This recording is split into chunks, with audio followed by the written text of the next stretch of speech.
Welcome to Decisive Point, a U.S. Army War College Press production, featuring distinguished authors and contributors who get to the heart of the matter in national security affairs. Decisive Point welcomes Dr. Robert Hamilton, author of Soviet Economic Reform, Surprisingly Prescient, featured in Parameter's Spring 2021 issue.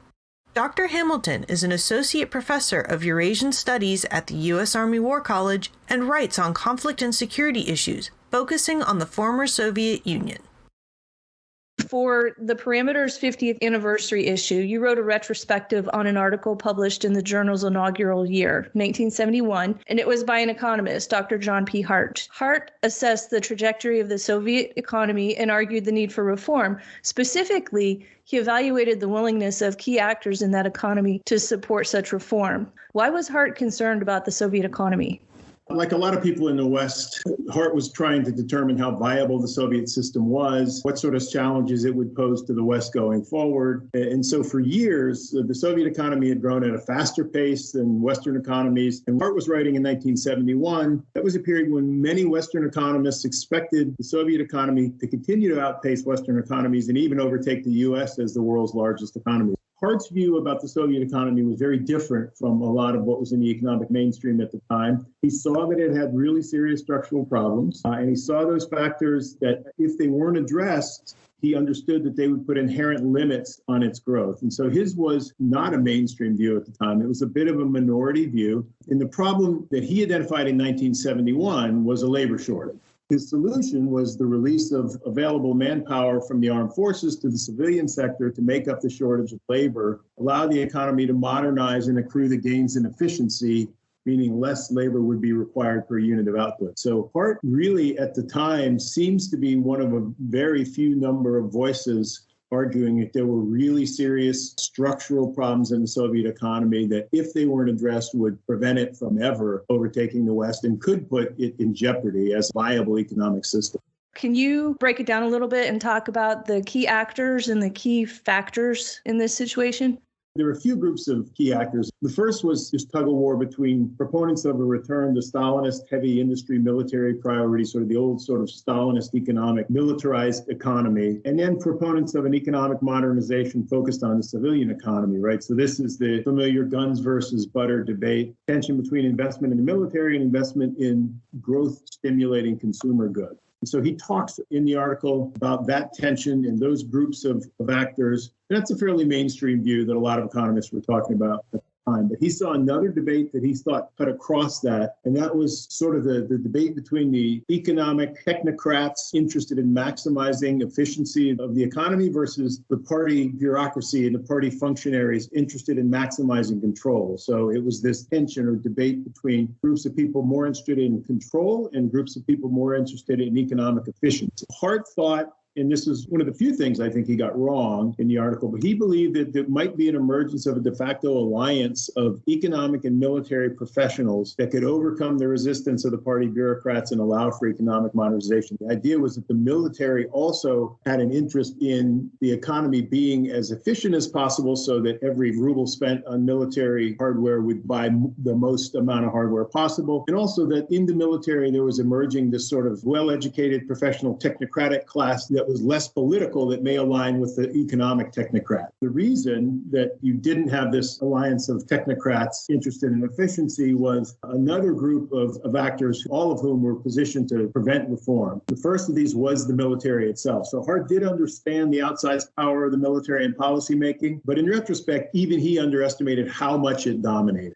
Historian Chris Miller, his first book was called The Struggle to Save the Soviet Economy. He goes into this in really great detail, and he said the amount of clout the military had, not only in the national security and the party circles, but in economic circles, was really incredible. It employed 15 million people, which is about 10% of the Soviet workforce, conducted 75% of the country's scientific research, and used 60% of its steel. So even by 1985, when Gorbachev came to power, this is 14 years after John Hardt was writing, Gorbachev said, the power of the military was so great, even a mention of cutting the defense budget would have meant immediate dismissal from the party. He understands, and Hardt had said in 1971, and you noted this as we were discussing the article, the cost of equivocation is high and rising, which is one of, to me, the most prescient things he says.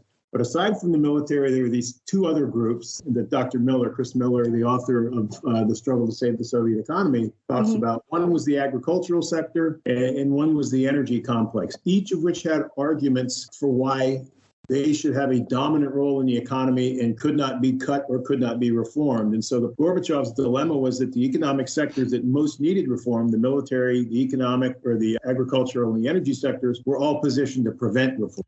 You wrote that Dr. Hardt was prescient. Tell us more about this inflection point in the Soviet history in light of his analysis.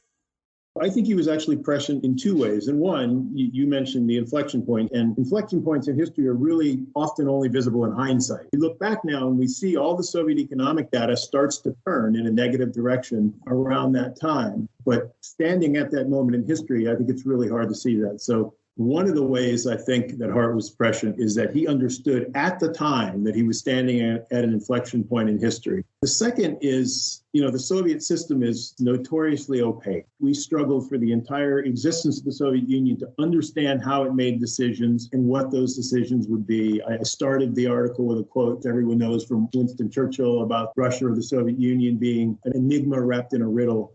Hardt had a pretty good insight into Soviet decision-making. He didn't get everything right. He underestimated the extent to which national security concerns overwhelmed all other factors, and therefore the extent to which the military dominated the policy process. But he did understand the reasons for falling economic productivity, and he outlined the ways in which the Soviet government might tackle the problem. So I think in those two ways, his analysis was really on point. Let's fast forward a little bit. Are there any, and if there are, what are the key similarities and differences between the focus and direction of the Soviet economy of the 70s and Russia today? Several of the economists that I reviewed to prepare the review article of Hardt's article in Parameters noted that the Bolsheviks had this understanding of the world that saw, first of all, the world as a very threatening place, and the Soviet Union is perpetually under threat from external and internal enemies that colluded with and reinforced each other. And this hasn't changed. The internal threat is people like Alexei Navalny, who's been in the news a lot lately, but the charge that, Navalny in the West or Russia's internal and external enemies are somehow always conspiring against it is very similar to what you saw during the Soviet Union and really even pre-Soviet in the Russian Empire. Like the Soviet Union of the 1970s, Russia today is faced with declining economic performance. Russian GDP rose very rapidly from about 2000 until 2008, so Putin's first two terms, and then it's flattened essentially since then. It's about flat since 2009, 2010 due to the effects of the 2008 financial crisis, Western sanctions imposed after the Ukraine intervention in 2014. So in 2019, Russians were essentially no richer in real terms than they were in 2008. The problem in the 1970s was a labor shortage. In 2020, the problem is Russia's hydrocarbon-dependent economy, right, which leaves it subject to oil price fluctuations. It provides rents that stifle investment in other more productive sectors, and it leaves it very vulnerable to Western sanctions. Those are the similarities. I would say the differences are right now Russian military spending is much lower as a percentage of GDP than it was in Soviet times. Good, reliable estimates of Soviet military spending were always hard to come by, but most of what I've seen says that when Hardt was writing, the Soviets were spending about 12 to 15% of GDP on defense, and today the figure hovers around 4%, 1/3 to 1/4 of what they were spending. So the military is much less a drag on the Russian economy than it was in the Soviet economy. And the second difference is that Russia is much more integrated into the global economy than the Soviet Union was. So that's a double-edged sword. It allows for access to financial markets. The Soviets did not have the access to Western capital that Russia theoretically does, but it also makes Russia much more subject to punishing Western sanctions in a way that the Soviet Union was not, because it was not integrated into the global economy. Those are the differences. Very informative, and I appreciate you taking time to share that with us. All right, Thank you. Take care.